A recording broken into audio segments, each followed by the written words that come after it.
اندرونی معاملات میں. ٹھیک ہے, تو اسی دوران میں نے آپ کو فرسٹ اینگلو افغان وار کا بتایا جو کہ لڑی گئی 1838 سے 1842 تک. لیکن میں نے آپ کو بتایا کہ اس جنگ میں برٹشرز جو ہیں وہ ہار گئے تھے, اور جو افغانستان میں جو رولر تھے دوست محمد, وہ جنگ سے پہلے بھی رول کر رہے تھے, اور جب جنگ ختم ہوئی تو اس کے بعد بھی دوست محمد نے افغانستان میں اپنی رولرشپ کو جاری رکھا. اچھا, جو گورنر جنرل تھے انڈیا کے وہ اس وقت جو تھے لارڈ آکلینڈ تھے. اس جنگ کا نتیجہ کیونکہ برٹشرز کے خلاف تھا تو وہ بہت ان کے اوپر برا اثر ہوا, اور آکلینڈ کو واپس انگلینڈ بلا لیا گیا. اس کے بعد جو گورنر جنرل بنے وہ لارڈ لارنس تھے, اور انہوں نے ایک نئی پالیسی انیشیٹ کی. اس پالیسی کا نام تھا کلوز بارڈر پالیسی. اچھا اسٹوڈنٹس, میں آپ کو یہ بتا دوں, جب برٹشرز یہاں پر تھے تو گریٹ گیم میں انہوں نے 2 پالیسیز کو انیشیٹ کیا اکارڈنگ ٹو دی سرکمسٹانسز. اب وہ کیا تھے؟ ایک تھی فارورڈ پالیسی اور ایک تھی کلوز بارڈر پالیسی. نام سے ہی آپ سمجھ سکتے ہیں کہ کلوز بارڈر کا مطلب ہے کہ with in your own borders آپ نے رہنا ہے, برٹش انڈیا نے رہنا ہے, اور انہوں نے افغانستان کے معاملات میں بالکل بھی انٹرونشن نہیں کرنی. اور فارورڈ پالیسی کا مطلب ہے کہ جب آپ کو یہ نظر آئے کہ افغانستان کے جو فورسز ہیں وہ ویک ہو رہی ہیں تو پھر آپ نے ڈائریکٹ انٹرونشن کرنی ہے. اور اسی فارورڈ پالیسی کو مد نظر رکھتے ہوئے فرسٹ اینگلو افغان وار ہوئی تھی, جس میں برٹشرز ہار گئے تھے, انہیں ہیوملیشن اٹھانی پڑی تھی, اور اسی وجہ سے لارڈ آکلینڈ کو واپس انگلینڈ جانا پڑا تھا. ڈیئر اسٹوڈنٹس, لارڈ لارنس نے کلوز بارڈر پالیسی کو انیشیٹ کیا, اور جب دوست محمد کا انتقال ہوا تو ان کے بعد ان کے 16 بیٹوں میں جب وار آف سکسیشن شروع ہوئی تو انہوں نے ہر نئے آنے والے امیر کو ایکسیپٹ کیا اور افغانستان کے انٹرنل معاملات میں دخل دینے سے گریز کیا. لارڈ لارنس کے بعد جتنے بھی آنے والے گورنر جنرل تھے, چاہے وہ لارڈ نارتھ بروک تھے, لارڈ میو تھے, انہوں نے کلوز بارڈر پالیسی کو ہی جاری رکھا. لیکن جب برطانیہ میں ڈسرائیلی پرائم منسٹر بنے تو انہوں نے ایگریسو پالیسی کو اپنایا, اور انہوں نے لارڈ نارتھ بروک کو یہ کہا کہ آپ جو ہیں اب ایگریسو پالیسی کو اپنائیں. اسی لیے سیکنڈ جو اینگلو افغان وار ہے وہ جب گورنر جنرل تھے لارڈ لٹن تو تب انیشیٹ ہوئی, جس میں افغانستان کا کوئی بھی قصور نہیں تھا. دوست محمد کے انتقال کے بعد ان کے بیٹے امیر شیر علی افغانستان کے نئے رولر بنے, اور امیر شیر علی نے برٹش سے یہ کہا تھا کہ آپ ہماری ہیلپ کریں پرشینز کے خلاف اور رشینز کے خلاف. چونکہ برٹشرز کلوز بارڈر پالیسی کو فالو کر رہے تھے اس لیے انہوں نے ان ریکویسٹ کے اوپر کوئی نظر ثانی نہیں کی, جس کی وجہ سے امیر شیر علی کو رشیا کے اوپر ڈپینڈنٹ ہونا پڑا. تو اس پالیسی کو دیکھتے ہوئے دوبارہ سے فارورڈ پالیسی کو انیشیٹ کیا گیا, جیسا کہ میں نے آپ کو ابھی بتایا کہ لارڈ لٹن نے ڈسرائیلی کے کہنے پر فارورڈ پالیسی کو اپنایا, جو کہ وجہ بنی سیکنڈ اینگلو افغان وار کی, جو کہ شروع ہوئی تھی 1878 میں اور ختم ہوئی تھی 1880 میں.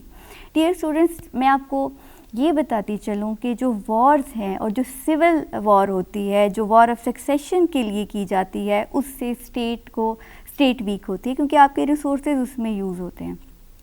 تو امیر شیر علی سے پہلے بھی جو وار آف سکسیشنز ہوتی رہیں, جو فرسٹ وار ہوئی اینگلو افغان وار, اس میں بہت زیادہ ریسورسز ڈرین ہو چکے تھے. پھر آپ کے جو آؤٹر پروونسز تھے جیسے بدخشاں تھا, جیسے سکھوں نے پنجاب پہ قبضہ کر لیا تھا, وہ فردر آگے کی طرف بھی آ رہے تھے, پشاور پہ قبضہ کر لیا تھا. ابھی دوست محمد کے دور میں ایسا ہوا تھا کہ 1836 میں جو سکھ تھے وہ پشاور تک پہنچ گئے تھے, بلکہ پشاور سے دور ایک جگہ ہے جمرود, وہاں تک انہوں نے قبضہ کر لیا تھا. تو اس وجہ سے جب آپ کسی علاقے پہ قبضہ کرتے ہیں تو وہاں کے ریسورسز پہ بھی قبضہ کرتے ہیں. تو اس لیے یہ جو سیکنڈ وار تھی اس میں افغانستان کے لوگوں کو ہار کا سامنا کرنا پڑا, اور ٹریٹی آف گندمک جو کہ 1879 میں ان وار کے بعد ہوئی تھی وہ ہوئی, جس میں کیا ہوا کہ جو امیر شیر علی تھے ایک تو وہ افغانستان سے بھاگ گئے, اور ان کے بعد جو ان کے بیٹے تھے امیر یعقوب, انہوں نے یہ ٹریٹی سائن کی تھی, اور اس ٹریٹی میں افغانستان کو اپنا جو فارن پالیسی جو کسی بھی ایک آزاد ملک کی نشانی ہوتی ہے وہ خود کنڈکٹ کرتے ہیں, وہ برٹشرز کو دینا پڑی, اور ایک یہ بہت بڑی ناکامی تھی.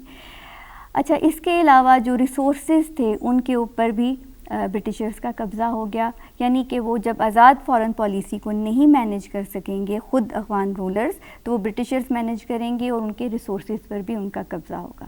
تو اس ٹریٹی کے بعد افغانستان کے جو رولرز تھے ان کے موریل ڈاؤن ہو گئے، اور جو امیر یعقوب تھے وہ بھی افغانستان کی رولرشپ چھوڑ گئے، اور ان کے بعد ان کے بیٹے کو بنایا گیا، لیکن وہ بھی کامیاب نہ ہوئے۔ تو پھر برٹشرز نے فیصلہ کیا کہ جو امیر شیر علی کے بھتیجے تھے، امیر عبد الرحمن خان، جو کہ آئرن امیر کے نام سے جانے جاتے تھے، وہ تاشقند میں تھے، ایگزائل میں تھے، کیونکہ وار آف سکسیشنز ہو رہی تھیں بیٹوں کے درمیان، تو ان کی جو اولاد تھی وہ آس پاس کے علاقوں میں پناہ لے رہی تھی، تو ان کو وہاں سے بلایا گیا برٹشرز نے، اور ان کو امیر عبد الرحمن خان کو افغانستان میں انسٹال کیا گیا۔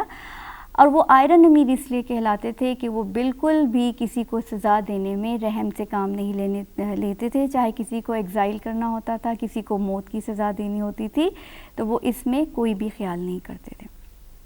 لیکن جو گریٹ گیم تھی اس کا فائدہ امیر عبد الرحمن خان نے کیسے اٹھایا کہ وہ یہ چاہتے تھے کہ ایک سینٹرلائز پاور ہونی چاہیے، جس میں جو ہے ایک اسٹرانگ سینٹرل گورنمنٹ ہونی چاہیے، اور جس میں ماڈرنائزڈ جو ہے وہ ملٹری ہونی چاہیے، تبھی آپ اپنی حکومت کو سنبھال سکتے ہیں۔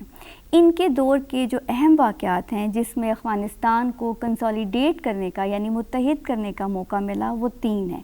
جو سب سے پہلا کرائسس انہوں نے فیس کیا وہ پنج دے کرائسس تھا، جو کہ 1885 میں ہوا، اور وہ ریزن بنا جب رشیا نے اوسس جو مرو ہے اس کے اوپر قبضہ کر لیا۔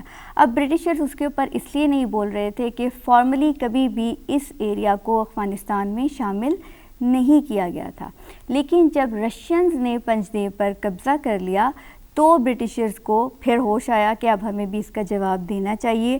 لیکن امیر عبد الرحمن خان نے سمجھداری سے کام لیا اور یہ کہا کہ اگر پنج دیو پر رشینز قبضہ کر لیتے ہیں تو ہمیں ذوالفقار پاس جو کہ اسٹریٹجک کی رکھتا ہے افغانستان کی، اگر وہ ہمیں مل جائے تو ہمیں پنج دیو جانے پر کوئی بھی اعتراض نہیں ہوگا۔ یہ بات رشینز نے بھی مان لی اور برٹشرز نے بھی اس کو ایکسیپٹ کیا، تو اس سے افغانستان ایک اور جنگ میں جانے سے بچ گیا، اور جو 2 سپر پاورز تھیں ان کے درمیان وہ ایک قسم کا کنسیلیشن کا وہ کردار، کنسیلیٹر کا وہ کردار ادا کر رہے تھے۔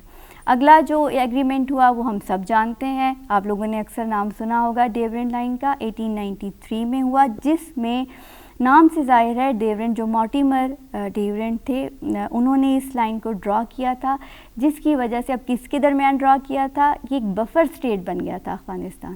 بچوں بفر سٹیٹ کا مطلب یہ ہوتا ہے کہ نہ ہی برٹش جو انڈیا کے اندر تھے اور نہ ہی رشیا، نہ برٹش انٹرفیئر کریں گے ڈائریکٹ، کبھی بھی اٹیک کریں گے افغانستان کے اوپر، اور نہ ہی رشینز کبھی یہ کام کریں گے کہ وہ ڈائریکٹلی کبھی بھی انٹروین نہیں کریں گے۔ تو اس سے یہ بفر سٹیٹ بنی جو کہ آج بھی قائم ہے، اور پاکستان اور افغانستان کے درمیان it's become an apple of discord between the 2 countries. اچھا، اور اس نے اسی ایگریمنٹ نے ڈیفائن کر دیا تھا borders between Afghanistan and British India which remains a controversial issue to this day۔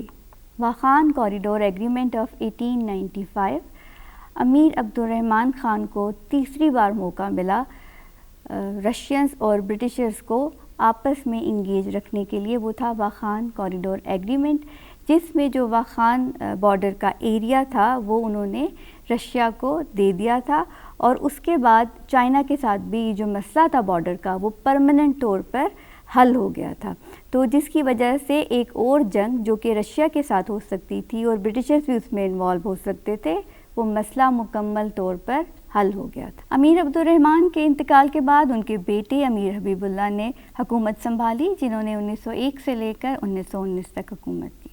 ہم انہیں کہہ سکتے ہیں کہ he was the originator of strong central government and unified state, کیونکہ ان کے والد نے ہی پیو دا وے فار اسٹرانگ گورنمنٹ، کیونکہ جو دونوں سپر پاورز تھیں وہ اس چیز پہ آ چکی تھیں کہ اب افغانستان کے اندر ہم نے ڈائریکٹ انٹرونشن نہیں کرنا۔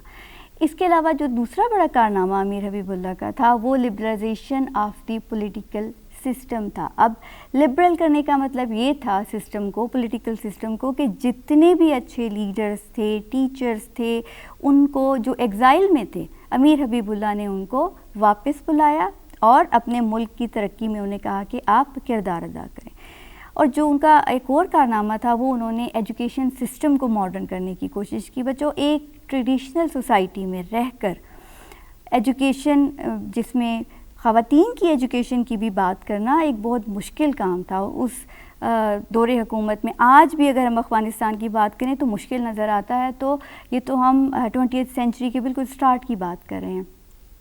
تو انہوں نے ایجوکیشن سسٹم نہ صرف ملیٹریلی بلکہ اپنے عام لوگوں کے لیے بھی انیشیٹ کیا. اس کے لیے فارن ٹیچرز کی ہیلپ لی گئی, اور اس کے علاوہ انہوں نے جو ہائیڈرو الیکٹرک جو پلانٹ تھا وہ انسٹال کیا, روڈز بنوائے, اسکول بنوائے, ہاسپٹلز بنوائے. اچھا, روڈ ترقی کی علامت ہوتا ہے جس سے ٹریڈ کو ترقی ملی, سینٹرل ایشیا کے ساتھ ٹریڈ کو, برٹش انڈیا کے ساتھ اسٹیٹ کو ترقی ملی. تو اسی دوران جب یہ سارا کام ہو رہا تھا, ترقی کا کام افغانستان میں جا رہا تھا, تو فرسٹ ورلڈ وار کا عمل شروع ہو گیا. اچھا بچوں, میں ایک یہاں پہ بات آپ کو بتانا چاہتی ہوں کہ جو سب سے امپورٹنٹ ایک پرسنالٹی ہے افغانستان کی, امیر حبیب اللہ کے دور میں ہی وہ ہوئے, وہ فادر آف اخوان جرنلزم کہلاتے ہیں, محمود بیگ ترزی. آپ ان کے بارے میں ضرور پڑھیے گا. سراج الاخبار افغانستان انہوں نے شروع کیا, اور پھر جب فرسٹ ورلڈ وار شروع ہو رہی تھی تو آپ یہ دیکھیے کہ برٹشرز کے خلاف جا کر انہوں نے آٹومنز امپائر کے حق میں لکھنا شروع کیا, کیونکہ آٹومنز میں ینگ ٹرک موومنٹ ایک چل رہی تھی, اس سے افغانستان کے لوگ بھی متاثر ہو رہے تھے. حالانکہ امیر حبیب اللہ نے نیوٹرلٹی کی پالیٹکس کو اپنائے رکھا تاکہ وہ کسی بھی جنگ میں حصہ نہ لیں, لیکن اس کے باوجود جو ایک اسٹیٹ سپورٹڈ اخبار تھا اس سے برٹشرز کے خلاف لکھا جا رہا تھا, اور اس چیز, ان پالیسیز کا جو ریئیکشن تھا وہ امیر حبیب اللہ کو اپنی جان سے دینا پڑا. 1919 میں ان کو قتل کر دیا گیا, اور ان کے بعد ان کے بیٹے امیر امان اللہ نے حکومت کی باغ ڈور سنبھال لی.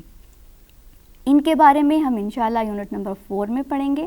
لیکن جو دو امپورٹنٹ ہوئے واقعات, ایک تو کنونشن آف سینٹ پیٹرز برگ تھا جس میں رشیا نے اپنے چائنا کے ساتھ, پرشیا کے ساتھ, افغانستان کے ساتھ اپنے تمام جو معاملات تھے سیٹل کرنے کے لیے ایگریمنٹس کیے. اور اس کے بعد جب فرسٹ ورلڈ وار ہوئی تو اس کا نتیجہ کیا ہوا کہ فرسٹ ورلڈ وار میں جو دو پرانے دشمن تھے جن میں رشیا اور برٹش تھے, وہ آپس میں ایلائز بن گئے اگینسٹ جرمنی. تو فرسٹ ورلڈ وار کی جو پالیٹکس تھی اس میں افغانستان کا رول نیوٹرلٹی کا تھا, اس نے کسی بھی پاور کا ساتھ نہیں دیا. اس کی وجہ یہ تھی کہ وہ اپنے ملک میں ترقی کرنا چاہتے تھے. ٹھیک ہے, امید ہے آپ کو اس کی سمجھ آ گئی ہوگی یونٹ نمبر 3 کی, کہ کس طرح سے جو دورانی امپائر تھی جب وہ ڈکلائن کا شکار ہوئی تو ان کے بعد جو ہے محمد زئی ڈائنیسٹی نے حکومت کی باغ ڈور سنبھال لی. یعنی 1826 سے لے کر 1973 تک انہوں نے بہت کامیابی کے ساتھ حکومت کی. ابھی ہم نے صرف فرسٹ ورلڈ وار تک پڑھا ہے, 1919 تک. اگلے یونٹ میں ہم باقی تفصیل بھی جانیں گے. اب ہم کی ٹیکس اوے کو ڈسکس کر لیتے ہیں. کیا ہم نے ڈسکس کیا؟ The great game between the British and Russia, shape Afghanistan's modern borders, جو میں نے آپ کو ڈیوڈ لائن کا بتایا. The Anglo-Afghan wars highlighted the Afghanistan's resistance to foreign domination, جو کہ آج بھی ہم دیکھتے ہیں کہ افغانستان, بچوں یہ ایک بہت امپورٹنٹ بات ہے, کبھی بھی کالونائز نہیں ہو سکا. ٹھیک ہے.